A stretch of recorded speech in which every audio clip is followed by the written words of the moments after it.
일본 아모리 현에 큰 태풍이 들어왔습니다. 이 태풍으로 인해서 사과밭에 사과가 10개가 달렸다면 그 중에 9가가 땅에 떨어지는 큰 피해를 입게 됩니다. 자, 이런 상황을 맞이하니까 이 사과 농사를 짓던 모든 농부들이 떨어진 90%의 낙가를 바라보면서 큰 낙심에 빠지게 됩니다. 그런데 그 중에 한 농부가 낙심하고 있을 일만은 아니다. 어떻게 해서라도 이 어려움을 헤쳐가야 되겠다라는 생각을 가지고 그 큰 태풍이 불어왔음에도 불구하고 떨어지지 않은 이 10%의 사과를 어떻게 팔 것인가 여기에 대해서 고민하기 시작했습니다. 이 농부가 국리 끝에 가만히 생각하니까 그렇게 큰 태풍이 지나가고 큰 바람이 지나갔음에도 불구하고 떨어지지 않았다는 거예요. 여기에서 힌트를 얻어서 이 사과를 대학 입시 기원 합격 기원 선물로 팔아야 되겠다 이렇게 생각을 하고 사과 이름을 합격 사과, 어떤 바람에도 떨어지지 않는 사과, 그래가지고서 아주 대박을 터뜨리게 됩니다. 여러분, 고난이 가져다주는 유익이 있습니다. 오늘 우리가 읽은 이 본문이 바로 그와 같은 내용을 우리에게 잘 가르쳐주고 있습니다. 한번 따라하겠습니다. 고난도 가져다주는 유익이 있다. 혹시 여러분들 인생 중에 왜 나만 이런 고난을 겪고 있는가? 나는 뜻하지 않았는데 하나님이 왜 나에게 이런 고난을 주시는가? 그렇게 불평과 원망이 터져나오는 분들이 계신다면 오늘 이 말씀들을 주의 깊게 잘 들으시길 바랍니다. 고난도 우리에게 주는 분명한 유익함이 있습니다. 이스라엘 백성들이 애굽에 거주한 지 430년이 지났습니다. 그리고 그 끝날에 하나님께서 모세를 통해서 이스라엘 백성들을 애굽 땅에서 출애굽 탈출을 시키죠. 그런데 놀랍게도 오늘 본문에 보면 그 긴 세월 동안 애굽에서 종살이하던 이스라엘 백성들을 하나님께서는 여호와의 군대라 이렇게 표현하고 계신다 하는 것입니다. 그래서 오늘 우리가 말씀을 살펴볼 것은 여호와의 군대라는 말 속에 들어있는 영적인 의미에 대해서 우리가 말씀을 살펴보고 은혜 받기를 소원합니다. 여러분, 먼저 군대가 되려면 한 가지 가져야 될 특징이 필요합니다. 그것은 바로 혹독한 훈련을 거쳐야 된다라는 것이죠. 저는 논산 훈련소에서 23년대에 소속이 되어서 군사훈련 6주를 받았습니다. 제가 입대할 때도 그 문구가 적혀 있었는데 요즘 인터넷을 검색해 보니까 지금도 여전히 이 문구가 기록되어져 있더라고요. 정병 육성의 요람이라는 문구가 이 논산훈련소 입구에 붙어 있습니다. 자, 여러분들 우리 군대 갔다 오신 분들은 잘 아시지만 이제 입소하면 이제 6주 동안 아주 군사 기초 훈련을 받게 됩니다. 근데 사실 지나온 군생활을 이렇게 돌아보면 그 3년 군생활 중에서 제일 힘들었던 기간이 그 처음 입대해서 기초 훈련 받는 이 6주의 시간이 군생활 중에서 가장 힘들고 견디기 어려운 시간들이었습니다. 훈련이 힘들어야 정병이 나온다는 거예요. 훈련이 힘들면 힘들수록 뛰어난 군사가 등장합니다. 그래서 예전에는 우리 군 생활이 32개월, 또 더 많이 하신 분들은 36개월, 이렇게 꽉 찬 3년을 군 생활을 하셨습니다. 힘드셨죠? 우리 연세 드신 분들 참 생각하기도 힘든 군 시절을 여러분들이 보내셨습니다. 근데 이렇게 참 힘든 3년이라는 군 생활을 보내고 나면 제대할 때 보면 사람이요 180도 완전히 확 바뀌어서 나와요. 행동도 바뀌고 말투도 바뀌고 생각하는 것도 성숙하고, 이 제대한 군인들을 보면 딱 각이 탁탁 잡혀가지고 이렇게 제대해서 나오거든요. 근데 예전에 우리 부모님들이 자식들이 애매이고 속썩이고 인간 안 될 것 같으면 어디 보낸다 그랬어요? 빨리 군대나 가라. 그냥 소망이 군대밖에 없어요. 군대 보내가지고 한 3년 죽자 살자 고생하고 나면요 인간이 돼갖고 나온다. 요즘 아이들은 군대 갔다 와도 이렇게 보면 흐물흐물해요. 이것이 군대 갔다 왔는지 안 갔다 왔는지 구분도 안 돼요. 요즘 아이들 군대 가서 야 군대 가서 뭐하냐 하니까 이제 일과 시간 마치고 나면 핸드폰 본대요. 여러분 이게 무슨 군대입니까? 우리 옛날 우리 성도님들이 군 생활할 때는요 생각할 수도 없고 상상할 수도 없는 일이에요. 요즘 군대 가면 아이들 언제라도 PX 가서 맛있는 거 사 먹고, 병장 월급이 얼마인지 아시죠? 써도 다 못 써요 그거. 그러니까 아이들이 막 적금 들어가지고요 제대할 때 몇천만 원 만들어서 나온다고 그러고. 군이 힘들다라는 개념을 상실해버린 거죠. 요즘 아이들이 군생활, 내무관 생활 이런 것도 블로그에 올리고 이러면 이제 그 군대 보낸 부모들이 자식들 고생하는 소리 들으면요 매일 통화하잖아요. 중대장님인데 전화 안 돼요. 우리 아이인데 왜 그러냐고.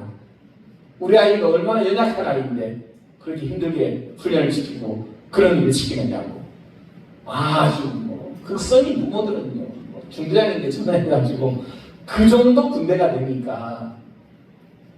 군이라는 우리가 개념을 생각할 때 과거에는 정말 견디기 힘든 곳, 너무너무 빡세고 힘들고 어려운 시간들이라고 생각한 반면에 요즘 아이들의 개념으로 보면 군이라는 개념이 힘들다라는 개념은 거의 사라졌다는 거죠. 그러니 군대를 갔다 와도 전병이 안 나와요. 전병이 훌륭한 군사가 안 나온다 이 말이에요. 군대를 마치고 와도 흐물흐물하고 아이들이 생각도 안 바뀌고 행동도 안 바뀌고 아무 변화도 없이 그냥 들어갔다 나오는 거예요. 과거에 정말 힘들게 훈련받고 힘들게 그 군생활을 보냈던 우리 어르신들과는 전혀 다른 모습의 군의 모습을 우리가 보게 됩니다. 군대가 되려면, 군사가 되려면 반드시 힘든 훈련의 시간을 보내야 합니다. 자, 오늘 본문에 보면 하나님은 노예 생활을 하던 이스라엘 백성들을 가리켜서 여호와의 군대다 이렇게 말씀하고 계십니다. 우리는 여기서 의문을 제기할 수 있습니다. 제가 앞에서 말씀을 드린 것처럼 군대, 군사가 되려면 혹독한 고난의 시간을 보내야지만 군대가 된다고 그랬잖아요. 근데 하나님은 종살이 하던 이스라엘 백성들을 가리켜서 여호와의 군대다 이렇게 말씀하셨는데 그들은 그럼 언제 훈련을 받았느냐 하는 의문이 제기됩니다. 자, 거기에 대해서 오늘 본문에 보면 430년이 끝나는 그날에 여호와의 군대가 다 애굽 땅에서 나왔은즉 이렇게 기록되어 있습니다. 이것은 이스라엘 백성들이 군대가 된 시점을 지금 의미하고 있습니다. 애굽에서 고통받던 430년은 이스라엘 백성들에게 어떤 시간이에요? 훈련의 시간이다. 그래서 그 훈련의 시간이 끝나자마자 하나님께서 이 이스라엘 백성들을 가리켜서 여호와의 군대다 이렇게 명하고 있는 것을 보게 됩니다. 애굽에서의 430년 동안의 이 고통의 시간은 우연히 또 저절로 된 것이 결코 아닙니다. 하나님의 철저한 훈련이 계획 속에서 이루어져 가고 있었다라는 것을 우리는 잘 알게 됩니다. 창세기 15장에 보면 이제 그 증거가 등장합니다. 하나님께서 아브라함과 언약을 맺으시면서 이 쪼갠 고기 사이로 지나가는 그 모습을 보여주시면서 아브라함과 언약을 맺게 됩니다. 그때 하나님께서 아브라함에게 하신 말씀이 여호와께서 아브라함에게 이르시되 너는 반드시 알라 내 자손이 이방에서 객이되어 그들을 섬기겠고 그들은 400년 동안 내 자손을 괴롭히리니 그들이 섬기는 나라를 내가 징벌할지며 그 후에 내 자손이 큰 재물을 이끌고 나오리라. 해가 져서 어두울 때에 연기나는 하루가 보이며 타는 횃불이 쪼갠 고기 사이로 지나더라. 이렇게 기록되어져 있습니다. 자, 여기서 보면 때를 준비하시면서 430년 동안 훈련하실 것에 대해서 하나님께서 아브라함에게 이미 언약으로 말씀하셨다는 거예요. 하나님이 아브라함에게 내가 젖과 꿀이 흐르는 땅을 너와 너의 자손에게 줄 것이다. 그런데 지금 주는 것이 아니다 이 말이지. 아직까지는 때가 아니에요. 그래서 몇 년 후에 주신다 그랬어요? 400년 후에 내가 너의 자손들에게 그 땅을 줄 것이다. 이렇게 언약을 맺고 계십니다. 자, 그런데 이 400년이라는 시간이 그냥 평탄한 시간이 아니다 이 말이지. 너희는 그 나라를 섬기게 될 것이고 또 내가 그 나라를 징벌한 후에 큰 재물을 이끌고 너희가 그곳에서 나오게 될 것이다. 자, 이건 지금 뭘 말씀하고 계시는 거죠? 훈련시키겠다 이 말이에요. 430년 동안 하나님께서 이스라엘 백성들을 하나님의 군대, 하나님의 나라로 삼기 위해서 훈련시키실 것을 아브라함에게 약속하고 계시는 장면입니다. 오늘 우리는 여기서 목적이 없는 고통은 없다라는 사실을 발견하게 됩니다. 한번 따라하겠습니다. 목적 없는 고통은 없다. 여러분 인생을 살면서 여러분의 마음속에 확신을 가지시기 바랍니다. 목적이 없는 고통은 없습니다. 이스라엘 백성들이 애굽에서 430년 동안 이 노예 생활, 종살이 하는 동안 얼마나 힘들고 어려웠는지 몰라요. 우리는 36년 동안 저 일본에 의해서 나라를 빼앗기고 우리 백성들이 짓밟혔잖아요. 그때가 언제입니까? 이미 100년이 거의 다 지나가는 지금도요. 우리가 그때를 생각하면서 그 원수, 우리가 일본 사람을 일본 사람이라고 말하지 않죠. 영국 사람, 미국 사람 뭐 다 이렇게 해도 일본은 항상 일본 놈이라는 말을 사람들이 이렇게 붙이는 이유는 씻을 수 없는 이 마음의 상처가 있다는 거예요. 근데 여러분, 이스라엘 백성들은 자그마치 430년 동안 노예 생활, 종살이를 합니다. 얼마나 혹독하게 노동이 착취당하고 인권이 유린당하는 그런 힘들고 어려운 삶을 살았겠습니까? 그래서 출애굽기 2장 23절에 보면 그 당시 이스라엘 백성들의 그 형편, 그 상태를 이렇게 표현하고 있습니다. 여러 해 후에 애굽 왕은 죽었고 이스라엘 자손은 고된 노동으로 말미암아 탄식하며 부르짖으니 그 고된 노동으로 말미암아 부르짖는 소리가 하나님께 상달된지라 이렇게 기록하고 있습니다. 그게 이스라엘 백성들의 형편이에요. 자, 그들이 고된 노동으로 인하여 탄식하며 부르짖었다 그랬습니다. 여러분의 인생이 지금 얼마나 힘들고 어렵습니까? 여러분들 매일 탄식하고 매일 부르짖고 그런 분 혹시 계십니까? 힘들다. 아이고 살기 힘들다. 그래도요 우리는 그러진 않아요. 그러나 이 이스라엘 백성들은요 그들의 삶이 너무 힘들어서 매일 탄식하고 매일 부르짖었다는 거예요. 그 부르짖음이 얼마나 간절하고 얼마나 혹독했으면 하나님께 상달된지라 이렇게 기록하고 있습니다. 430년 동안 하나님의 철저한 계획 속에서 그들이 견디기 힘든 혹독한 훈련을 받고 있었다라는 사실을 알게 됩니다. 여러분 그런데 이 430년의 혹독한 훈련이 그냥 단순한 고통이 아니고 영적인 눈을 떠서 보면 이 혹독한 훈련이 이스라엘 백성들로 하여금 애굽에 대한 마음을 던져버리고 하나님이 약속하신 가나안 땅으로 출발할 수 있는 출애굽 상태를 만들었다는 거예요. 안 그랬으면요 이스라엘 백성들이 애굽을 떠났을까요? 절대로 애굽을 떠나지 않아요. 여러분 애굽이 얼마나 살기 좋은 땅이었는지 모릅니다. 애굽을 떠날 마음이 없어요. 고난이 아니었으면. 그래서 이스라엘 백성들이 출애굽하고 난 뒤에도 조금 힘들고 어려운 일을 만나면 늘 하나님과 모세를 향해서 뭐라고 원망했습니까? 우리를 왜 애굽에서 데리고 나왔느냐?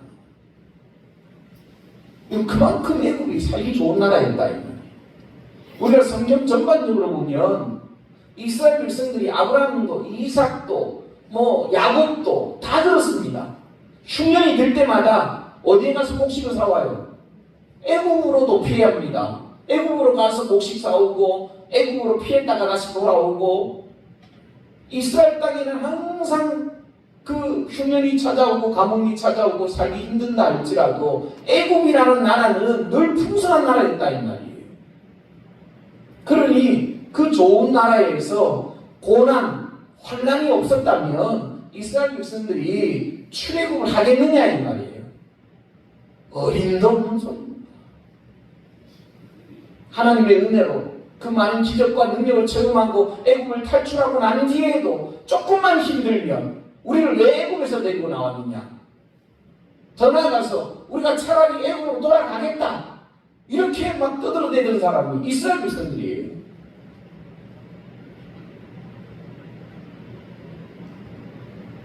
그래서 하나님이요 430년 동안 그들을 혹독한 고난 속에 집어던진 거예요.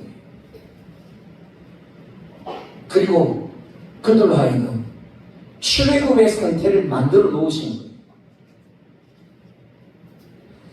하나님의 군대가 되는 가장 기본적인 과정은 바로 혹독한 고난의 시간이다 라는 사실을 우리가 깨닫게 됩니다. 여러분 우리의 인생을 봐도 그렇습니다.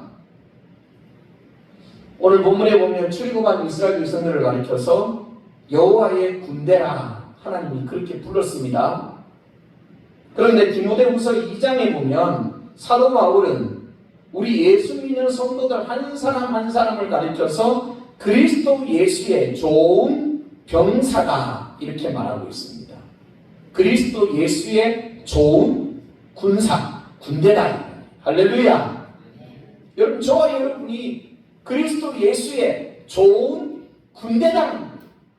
그게 사도 바울의 고백이에요. 하나님이 이스라엘 백성들을 가리켜서 여호와의 군대다라고 말씀하신 것처럼 오늘 하나님께서 우리 모두를 향하여, 예수 믿는 우리 모두를 향하여 너희는 예수 그리스도의 좋은 군대다 이렇게 선포하고 계신다고 하는 사실을 잊지 마시기를 바랍니다. 제가 지금까지 설명드렸듯이 군사는 저절로 만들어지는 게 아니라 그랬죠. 혹독한 고난이라는 훈련을 통해서 참 군사가 만들어지고 참 군대가 만들어집니다. 우리 인생도 마찬가지예요. 여러분, 우리가 예수 그리스도의 좋은 군사가 저절로 되는 게 아닙니다.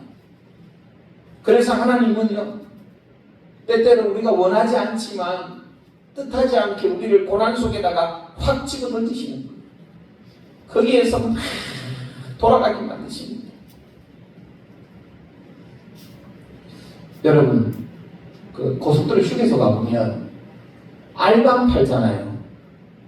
처음에 이 껍데기가 씌워져 있는 알밤을 그냥 그 돌아가는 그 불구덩이 안에다가 탁 집어넣고 기계가 이렇게 계속 돌아가면서 이리 치고 저리 치고 막 이리 뜨겁고 저리 뜨겁고 막 안에서 파닥파닥 합니다. 그리고 시간이 지나가지고 탁 꺼내보면은 노란 예쁜 속살이 드러난 알밤이 탁 나온다. 하나님의 방법이 그래요. 그냥 군사, 그냥 군대가 나오는 게 아니다. 예수 그리스도의 좋은 병사가 그냥 만들어지는 게 아니다. 하나님은요, 여러분의 의지와 상관없이 여러분이 뜻하지 않아도 하나님은 좋은 군사를 만들기 위해서 때때로 우리를 고난 속에 집어 던지신다는 거예요. 저는 저 자신만 봐도 전 확신합니다.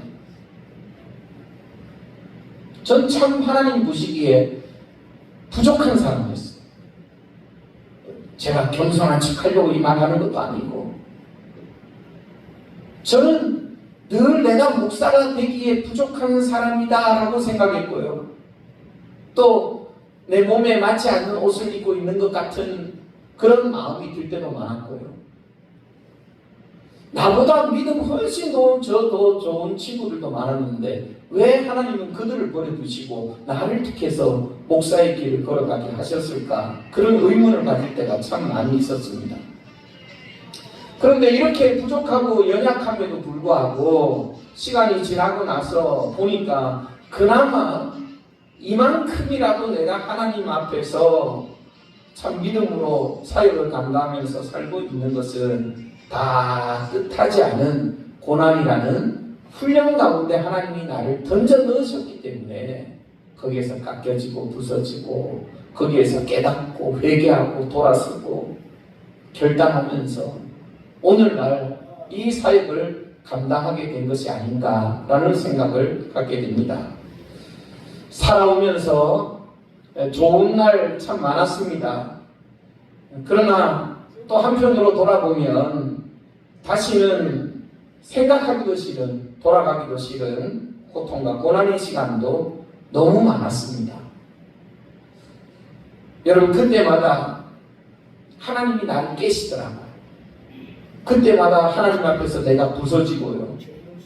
그리고 세상을 바라보던 내 눈을 하나님께로 돌이키게 만드시고 하나님을 바라보고 하나님을 의지하게 만드시더라고요. 그래서 깨닫고 보니까 이 모든 것이 저절로 우연히 생긴 것이 아니고 나를, 참 보잘것없는 나를 하나님의 좋은 병사로 하나님의 군대로 세우기 위한 하나님의 훈련의 시간이었구나 라는 사실을 깨닫게 되었습니다. 여러분, 우리는 여기서 중요한 사실 한 가지를 발견합니다. 내가 그리스도의 군사라고 하는 사실을 발견하셔야 됩니다. 더 나아가서 나의 삶 속에 일어난 모든 고난은 하나님의 군대로서 하나님의 권능을 행하며 살도록 하기 위한 하나님의 훈련의 시간이다라는 사실을 기억하시길 바랍니다. 이 두 가지 사실을 여러분이 잊지 말아야 된다는 거예요. 따라합시다. 나는 하나님의 군대다. 모든 고난은 하나님의 권능을 행하며 살도록 하기 위한 하나님의 훈련이다. 아멘. 하나님께서 혹독한 고난이라는 훈련을 통해서 우리를 하나님의 군대로 삼으시고, 그리고 이제는 하나님의 기적을 행하면서 하나님의 능력을 행하면서 살기를 원하신다. 여러분, 이스라엘 백성들이 하나님의 군대가 되었습니다. 그리고 이제 그들 앞에 펼쳐질 하나님의 놀라운 기적과 권능의 역사를 한번 생각해 보십시오. 상상할 수 없는 일들이 이제 하나님의 군대가 된 이스라엘 백성들 앞에 펼쳐집니다. 그 증거로 하나님께서 모세에게 뭐를 주세요? 능력의 지팡이를 주십니다. 출애굽기 4장 17절에 보면 모세가 하나님께 처음 부름을 받아요.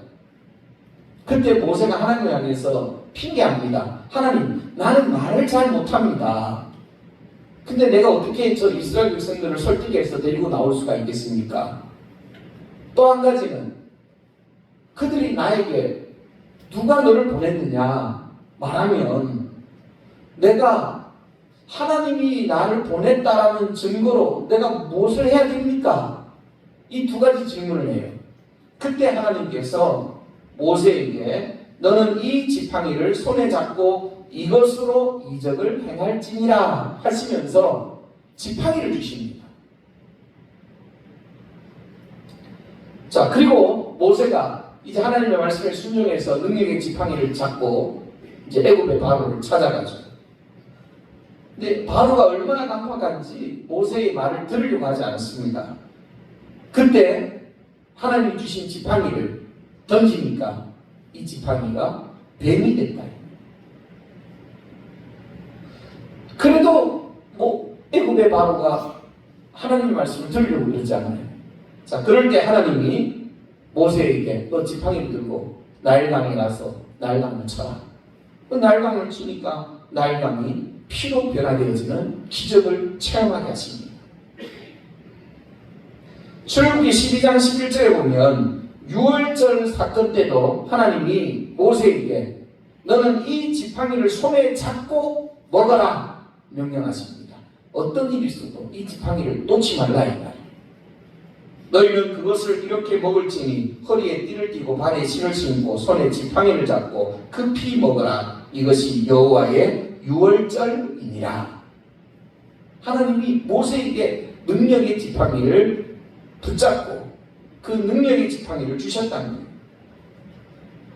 출애굽기 17장 5절에 보면 무리바 반석 사건 때에도 하나님께서 불평하는 이스라엘 백성들에게 지팡이를 가지고 가서 물을 내게 하라 명령하십니다.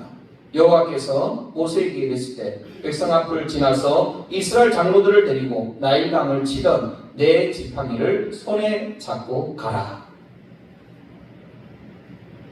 자, 우리가 지금까지 살펴본 것처럼 하나님의 군대가 되어진 이스라엘 백성, 이제 하나님은 그들을 통해서 세상 가운데 엄청난 기적과 능력을 행하기를 원하신다는 거예요. 그 첫 번째 증거로 모세에게 무엇을 주셨다? 지팡이. 이 지팡이는 그냥 지팡이가 아니고 능력의 지팡이를 주셨다는 거예요. 자, 여기서 모세가 손에 잡고 있던 이 지팡이는 하나님께서 그들과 함께 하신다, 하나님이 동행하신다라는 것을 상징하는 물건입니다. 그래서 하나님이 모세에게 절대로 이 지팡이를 손에서 놓지 말고 유월절 사건 때도 이 지팡이를 손에 잡고 네가 유월절 음식을 먹어라 명령하신 이유가 여기 있습니다. 하나님은 언제나 너희와 함께 하신다, 동행하신다, 라는 걸 보여주는 상징물이 바로 모세가 손에 잡고 있던 지팡이입니다. 여러분, 하나님의 군대가 된다라고 하는 것이 얼마나 큰 복인지 몰라요. 우리가 하나님의 군대가 되면 하나님께서 우리와 동행해 주심에 대한 약속을 받는 겁니다. 할렐루야! 이것으로 엄청난 기적이 일어나는 겁니다. 다른 어떤 능력도 아니고 내가 하나님의 군대이기 때문에 하나님이 나와 동행해 주심으로 내가 가는 길마다 하나님의 기적과 능력이 일어나는 거예요. 여러분, 이거보다 큰 복이 어디 있겠습니까? 결론을 말씀드리겠습니다. 그러므로 여러분이 당하는 모든 고난을 원망하고 탄식하고 있을 것이 아니고 그 고난을 믿음의 훈련으로 삼아야 된다라고 하는 사실입니다. 여러분이 인생을 살면서 꽃길만 걷는 인생이면 얼마나 좋겠습니까? 여러분, 꽃길만 걷게 해달라고 우리가 다 소원하지 않습니까? 여러분이 이 세상을 살면서 꽃길만 걸으면 여러분은 절대로 하나님의 군대가 될 수가 없어요. 이스라엘 백성들처럼 아예 그냥 애굽에 눌러 살려고 마음 먹었겠지요. 그래서 하나님께서 내가 뜻하지 않아도 하나님께서 나를 고난이라는 환난 속에 집어 던지신다는 거예요. 그렇다면 우리가 뜻하지 않게 만나는 고난이 있다면 이 고난을 내 믿음이 성장하는 하나님 안에서 더 좋은 예수 그리스도의 병사가 되어지는 훈련이 되도록 만들어야 된다는 거예요. 신학자 C.S. 루이스는 이런 얘기를 했습니다. 고난은 하나님의 메가폰이다 라는 말을 했습니다. 한번 따라하겠습니다. 고난은 하나님의 메가폰이다. 다시 말하면 고난이 하나님의 확성기다 이 말이에요. 자, 처음에 하나님께서는 우리가 엇길로 가면 하나님이 이렇게 말씀하십니다. 사랑하는 아들아, 사랑하는 딸아, 어서 돌아오너라. 내가 기다리고 있으니 어서 돌아오너라. 이렇게 조용조용하게 하나님께서 우리에게 사랑으로 속삭이신다는 거예요. 그럼 영적인 지혜가 있는 사람들은 얼른 깨달아서 돌아와야 되겠죠.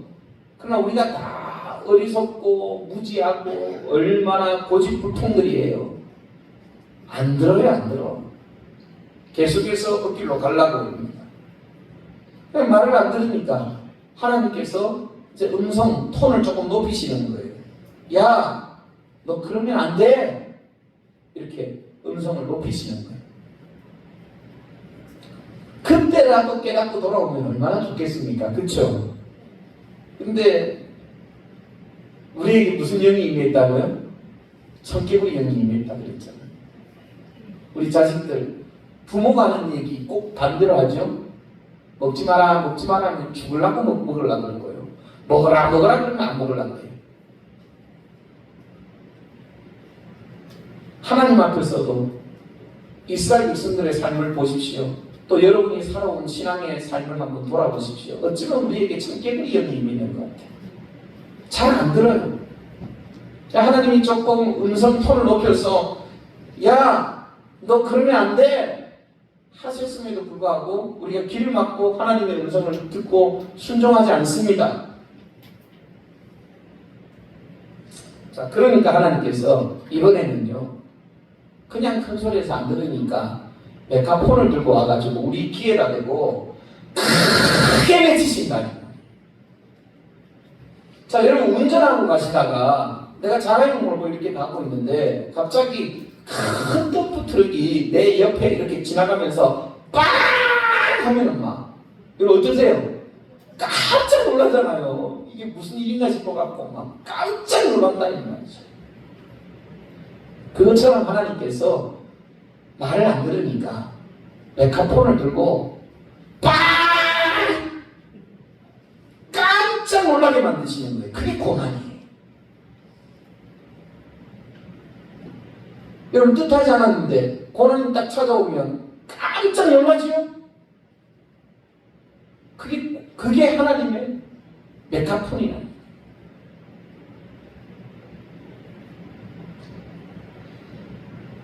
그러나 우리는 그 고난을 통해서 하나님의 놀라운 계획이 있다라고 하는 사실을 믿으시기 바랍니다.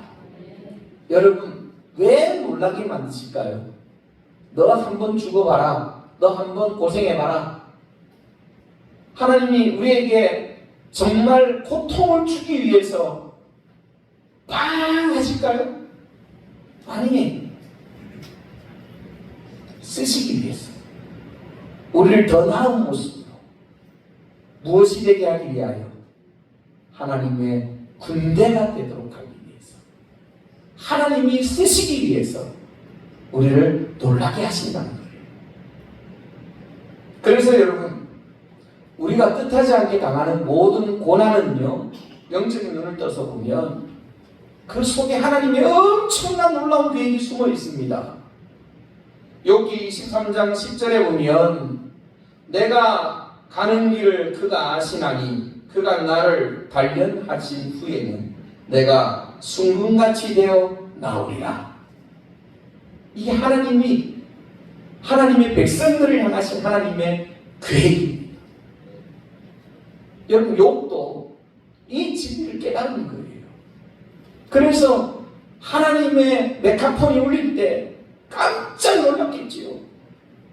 그러나 낭만하지 않는 것은 내가 가는 길을 그가 아시나. 그가 나를 지금은 단련하시지만 이 단련이 끝나고 나면 내가 순금같이 되어 나오리라. 나는 더 위대한 하나님의 군대가 되어서 쓰임받게 되리라. 욥은 그걸 확신했다는 거예요. 히브리서 12장 11절에도 무릇 징계가 당시에는 즐거워 보이지 않고 슬퍼 보이나 후에 그로 말미암아 연단을 받는 자들은 의와 평강의 열매를 맺느니라. 여러분 징계당하는데 좋아할 사람이 어디 있겠습니까? 아무도 안 좋아하죠. 그러나 이 징계가 끝나고 난 뒤에는 연단을 받은 자들은 의와 평강의 열매를 맺느니라. 그게 하나님이 우리 인생들을 향하신 그 얘기입니다. 그래서 여러분 혹시 여러분들 중에 뜻하지 않게 고난이 찾아왔거나 지금도 고난의 터널을 지나고 있는 분들이 계시다면 그 고난의 시간을 통해서 여러분의 믿음의 훈련을 더욱더 잘 감당하시고 하나님의 더 좋은 군대로 거듭나는 시간들이 되어지시기를 주님의 이름으로 축원합니다. 고난을 내 믿음의 성장의 기회로 삼아야 된다는 거예요. 여러분 퀴즈를 해보면 퀴즈를 하면 할수록 주정이는 밖으로 나갑니다. 알곡은 안으로 들어오죠. 여러분은 영적인 알곡이 되시길 바랍니다. 고난의 퀴즈를 당할 때 하나님이 나를 연단하고 계시구나. 나를 하나님의 군대로 쓰기를 원하시는구나. 이 연단이 끝나고 나면 하나님께서 모세에게 주셨던 그 능력의 지팡이 하나님의 동행하심을 통하여 더 위대한 일을 행하시겠구나. 그 확신을 가지고 모든 고난을 믿음의 성장의 기회로 삼는 지혜가 있기를 주님의 이름으로 축원합니다. 기도하겠습니다. 하나님 감사합니다. 인생을 살다가 보니 뜻하지 않게 많은 환난과 고난들이 찾아옵니다. 모두가 평안하고 좋은 일만 있기를 원하고 꽃길을 걷기만 소원하지만 우리의 생각과 다르게 찾아오는 환난들, 고난들 이것들로 인하여 우리는 때로는 낭망하고 때로는 주저앉고 때로는 불평할 수도 있지만 그러나 이 고난 속에 감추어진 하나님의 놀라운 계획을 볼 수 있는 영적인 눈들을 가지게 하여 주시옵소서. 아버지 하나님, 이제 우리가 하나님의 군대로 자라가기를 원합니다. 혹독한 고난을 통하여 더 좋은 예수 그리스도의 군대가 되어지게 하시고 모세에게 능력의 지팡이를 주신 것 같이 하나님이 날마다 우리와 동행하여 주셔서 더 위대하고 놀라운 기적의 역사들이 펼쳐져 가게 하여 주시옵소서. 오늘 이 시간에 하나님 앞에 있는 모습 그대로 섰습니다. 한 사람 한 사람 불쌍히 여겨주시고 병든 자는 고쳐주시고 아버지의 문제 있는 자는 해결하여 주시고 가난한 자에게는 물질의 복을 더하여 주시고 길이 막힌 자에게는 길이 활짝 열리는 은혜를 더하여 주시옵소서. 특별히 우리 정태민 장로님 이제 또 이번 주에 캄보디아로 갑니다. 고령에 하나님이 부르시는 그 부름의 뜻을 따라서 주를 위하여 참 충성하고자 떠나갑니다. 다시 만날 그때까지 하나님의 성령께서 지켜주시고 주신 사명 잘 감당하고 더 좋은 모습으로 만나게 하여 주시옵소서. 감사드리며 예수님의 이름으로 기도하옵나이다. 아멘.